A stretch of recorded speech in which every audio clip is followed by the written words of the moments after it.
जय हिंद दोस्तों। तो आज हम देखने वाले हैं एक शॉर्ट स्टोरी जिसका नाम है ग्रेडीनेस, जिसका मतलब होता है लालच। तो आइए देखते हैं इस स्टोरी को और सीखने का प्रयास करते हैं स्टोरी के माध्यम से। Rajesh was a rich person living in Madanpur village. तो यहाँ पे राजेश जो है, रिच मतलब होता है अमीर, पर्सन मतलब होता है व्यक्ति, लिविंग मतलब होता है रहना, इन मतलब में, मदनपुर तो गाँव का नाम है, विलेज मतलब गाँव। तो जो राजेश नाम का व्यक्ति था वह अमीर था और वह जो है मदनपुर नामक गांव में रहता था। ऑल्दो, यहाँ ऑल्दो मतलब होता है हालांकि। He had a lot of ancestral property, उसके पास जो है बहुत सारी, एंसेस्ट्रल मतलब होता है पैतृक संपत्तियाँ, प्रॉपर्टी मतलब संपत्तियाँ, एंसेस्ट्रल मतलब जो उसको अपने पूर्वजों से प्राप्त हुए हैं, तो पैतृक संपत्ति है ना। ही वॉज वेरी ग्रीडी, वह जो है बहुत, ग्रीडी मतलब लालची, वह जो है बहुत लालची था।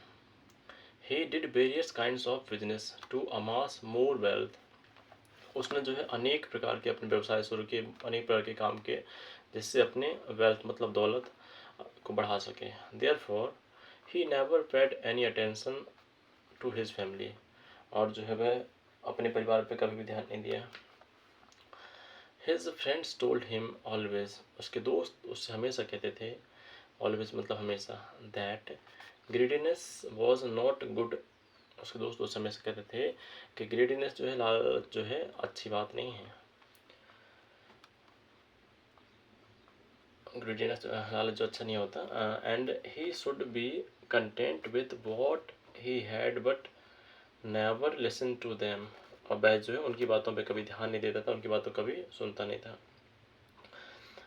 हिज क्लोज फ्रेंड, उसका जो घनिष्ठ दोस्त था, उसका जो करीबी दोस्त था, उसका नाम था नेम्ड सीताराम, उसका नाम था Sitaram. decided to remove greediness from his friend, उसका एक दोस्त था जो सीताराम।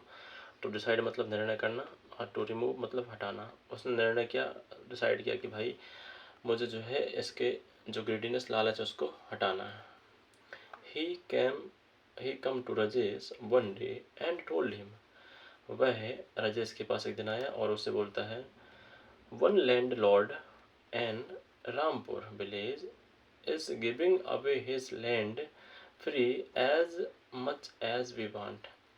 उसने कहा, एक यहाँ लैंड लॉर्ड मतलब होता है जमींदार, रामपुर विलेज में एक जमींदार है जो ज़मीन दे रहा है एज मच, जिसको जितना चाहिए है ना।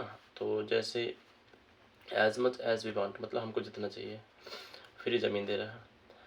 Rajesh didn't like to waste a minute hearing this news, Rajesh जो है जैसे ये खबर सुनता है अपना एक मिनट भी खराब नहीं करना चाहता है। He went to that village with him, वह जो है उसके साथ, किसके साथ, सीताराम के साथ, जो उसका दोस्त था जिसने बताया था, उसके साथ सीधे वो गांव चला गया। The land Lord looked at him carefully and said, जो जमींदार थे उन्होंने उनको ध्यान से देखा, केयरफुली मतलब सावधानी से, ध्यान से देखा और बोले, सी देयर, उधर देखो। The land is the north is mine, जो उत्तर दिशा की ओर देख रही है तुमको भूमि, जमीन, वह मेरी है, वह मेरा है।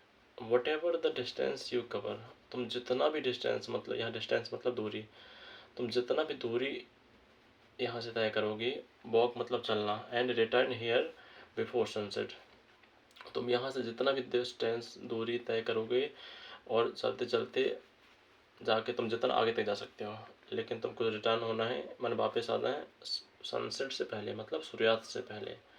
विल बी योर्स, अगर तुम सूर्यास्त से पहले आ जाते हो तो वो ज़मीन तुम्हारी हो जाएगी। But you have to come back by then here, लेकिन तुमको उससे पहले आना होगा। But now it is noon, लेकिन अभी भाई, नून मतलब दोपहर, अभी दोपहर है, तो take some food and rest. तो जो जमींदार थे वो बोलते हैं कि अभी दोपहर है तो थोड़ा फूड मतलब कुछ खा लो एंड थोड़ा रेस्ट कर लो। देयर आफ्टर, उसके बाद, देयर आफ्टर मतलब उसके बाद, यू कैन मूव, उसके बाद तुम यहाँ से आगे बढ़ना, ठीक है। बट द ग्रेडी राजेश, पर जो राजेश था वो बहुत लालची था। लालची Rajesh didn't like to waste any time taking food and rest. जो लालची राजेश था वह अपना समय खाने और रेस्ट करने में बर्बाद नहीं करना चाहता था। He set out to cover as much distance as possible to claim more land even though he was hungry. तो चलिए इसको फिर देखते हैं। He set out to cover as much distance, वो जो वहाँ से चल देता है। As possible to claim more land even though he was hungry, जबकि भूखा था फिर भी वह आगे बढ़ता गया। ही रन अवे फास्ट, वहाँ से जल्दी जल्दी भागता है। टू बर्ड द नॉर्थ, उत्तर दिशा की ओर जल्दी जल्दी जाता है। ही वॉकड एंड वॉकड, वॉकड मतलब चलना, walked and walked thinking that it would be his land with in hours. वह सोचता है कि ये जो ज़मीन है जिसमें मैं जा रहा हूँ कुछ ही घंटों में मेरी हो जाएगी। इसी खुशी में वह आगे बढ़ते जा रहे हैं। In this way he walked and walked but was exhausted soon. अब इसी खुशी में आगे बढ़ता जा रहा है, लेकिन जो है जल्दी ही वह एग्जॉस्टेड मतलब होता है थका हुआ, थक जाना। एग्जॉस्टेड सोन मतलब जल्दी ही वह, क्योंकि भूखा था तो जल्दी ही वह थक गया। देयर आफ्टर, उसके बाद, his return journey seemed very difficult, क्योंकि वह थक गया था और भूखा भी था तो जो उसकी वापसी की जर्नी थी, यात्रा थी, वो बहुत कैसे लगने लगा उसको, बहुत कठिन लगने लगा। डिफिकल्ट मतलब कठिन। हंगर एंड वीकनेस, हंगर मतलब भूख, वीकनेस मतलब कमजोरी। Hunger and weakness made him unable to reach the starting point in the time. उसको भूख थी और जो उसको वीकनेस था शरीर में, उसको जो है जहाँ से उसने शुरू किया था जमींदार के पास से, वहाँ पहुँचने में उसको बहुत दिक्कत होने लगी। He was still on the Midway from the spot why the time the sunset. वह जो है मिडवे मतलब बीच में, कहाँ पहुँच पाया था, वह जो है बीच में पहुँच पाया था, माने स्पॉट में जहाँ उसको पहुँचना था उससे पहले रास्ते में बीच में था, और सनसेट से पहले, है ना। तो ही reached with great difficulty in the dark, वह जो है वहाँ पे स्टार्टिंग पॉइंट में बहुत डिफ़िकल्टी मतलब कठिनाई के साथ पहुँचा, तब तक में रात हो चुकी थी, अंधेरा हो चुका था। The landlord told him, जो जमींदार थे उन्होंने उनसे बोला, you have not come back here before sunset. भाई तुम यहाँ जो है सूर्यास्त से पहले नहीं आए हो। नाउ, नाउ मतलब अब। You can't get anything as per the agreement, agreement मतलब समझौता, सहमति, अनुबंध। तो हाँ, तुम जो है भाई सूर्यास्त से पहले नहीं आए हो, तो अब नाउ मतलब अब, यू कांट गेट एनीथिंग, अब तुमको यहाँ पे कुछ नहीं मिलेगा, एज पर द एग्रीमेंट, जो हमारे बीच में समझौता हुआ था, जो हमारे बीच में, हाँ, समझौता अनुबंध हुआ था कि भाई अगर तुम सूर्यास्त से पहले आ जाते हो तो तुमको जितना तुम चलोगे उतना ज़मीन तुम्हें मिल जाएगा, लेकिन तुम जो है सूर्यास्त के बाद आए हो। Rajesh sighed in dismay, Rajesh जो है बहुत दुखी हुआ।